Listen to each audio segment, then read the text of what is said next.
Alright, kind of an interesting breakthrough sort of thing. The chip is a bit busted, so it's not working perfectly, but I have it set up for remote control, and I got one of the wheels to be able to change speed. And you can't really see it just while I'm driving, but I'll demonstrate. Here's my joystick module, and so yeah, it'll drive. So I'll show that.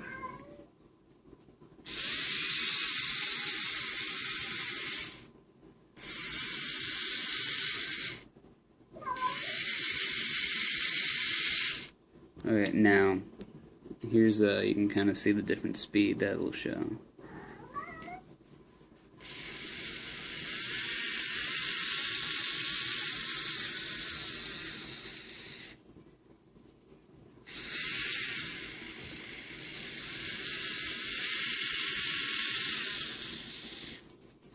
Yeah, so I can of course adjust that with the joystick.